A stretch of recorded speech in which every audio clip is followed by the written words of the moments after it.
Jane Fonda is a Hollywood icon with her Academy Award-winning acting career spanning decades. She's also famous for her political activism. She describes her passion and protests advocating for climate change in her new book, What Can I Do? From My Path from Climate Despair to Action. Jane Fonda, thank you so much for talking with us. It's good to see you again. When we sat down together at the end of last year, you were sitting in at the Capitol. You'd been arrested 4 times. You said you had to put everything on the line, and you're still at it. We're still facing a dire situation. The scientists tell us we have until 2030 to cut our fossil fuel emissions in half. And it's going to take an unprecedented effort by unprecedented numbers of people prepared to commit civil disobedience. And that's why I did 5 Real Fridays. That's why I'm still doing them, and it's why I wrote this book. This answers a lot of questions and tells people what they can do. I'm really proud of this book. What's the main thing you want to get across? It's your story of these protests and your engagement. What do you want people to take away? I want them to understand, A, that it's a dire situation that we're facing, and we have little time left to really do what's needed, what the science tells us we have to do. The reason we have so little time is because the fossil fuel industry lied to us 40 plus years ago. They knew what they were doing. Their scientists told them that they were causing global warming and that it was going to be catastrophic for the world. And they did it anyway and lied to us and tried to make us doubt the science. And as a result, the window has shrunk in which we can do something. So the book shows us what we can do from both individual actions, but most importantly, group actions, getting together with a movement with large numbers of people and acting in concert to force the government to do what's needed. First of all, we have to vote. All the way through this book, it talks about the importance of voting, but then not to have it end with the vote. Then we have to roll up our sleeves and force the government to do what's needed. It's very, very practical. Of course, since you started all this, some pretty big things have happened. First and foremost, the pandemic. How has that affected your ability to get your message across? We were worried, of course, with the terrible things that has happened to people in the United States and in the world because of the COVID pandemic. We took our Fired Real Fridays virtual. I mean, I may be 82, but boy, do I know how to do a Zoom meeting. Every Friday we do Zoom. Judy, last Friday we had 750,000 people following us across all platforms. I mean, that's kind of amazing, and tens of thousands of people are signing up to volunteer, writing letters, making calls to elected officials, getting people to vote, especially going into virtually going into the Latino communities, making sure people vote and that they understand the importance of the climate.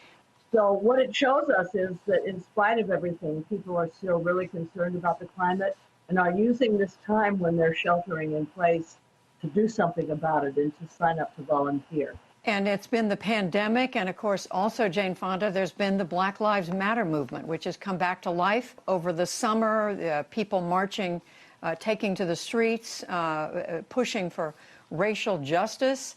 Do you find it's just harder to get people's attention, that there's less of a bandwidth for environmental change when there's so much else going on that people are concerned about?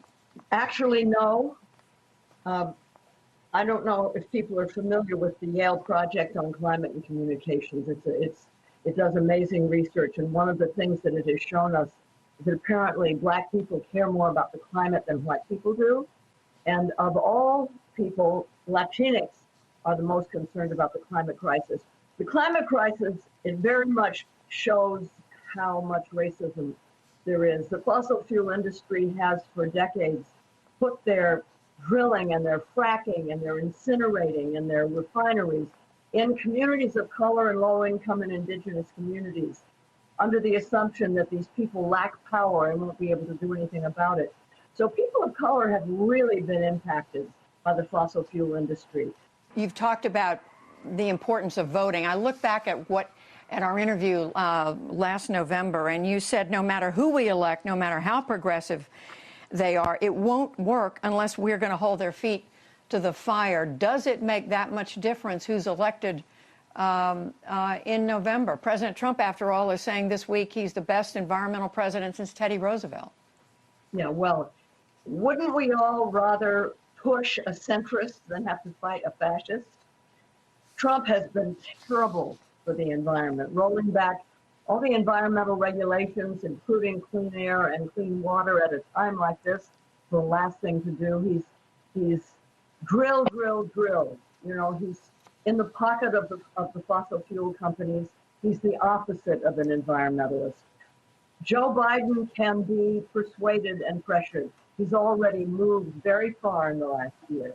So we have to get him elected and then hold his feet to the fire, as I said a year ago. And you acknowledge that Joe Biden has not embraced the Green New Deal, which is something you advocate. So you're saying you think he can be persuaded?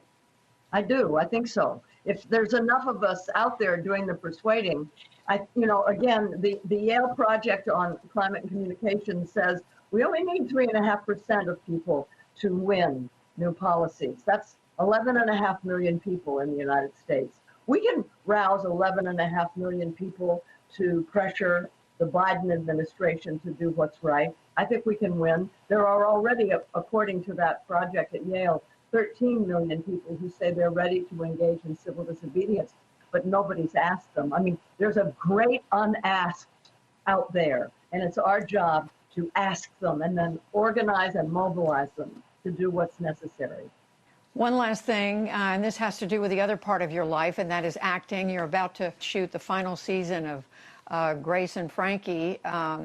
There was we heard this week from the Academy of Motion Picture Arts and Sciences that they have a new standard they're going to impose in coming years, requiring more diversity and inclusion, both on camera and off. This is for shooting movies. Do you think this is going to make a difference, and do you think Hollywood's doing enough in that regard? Well, this is a big deal if it happens. I have not read the details of it yet.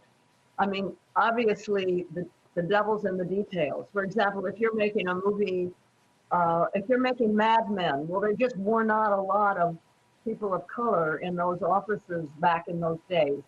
So you have to be honest to the period that you're filming.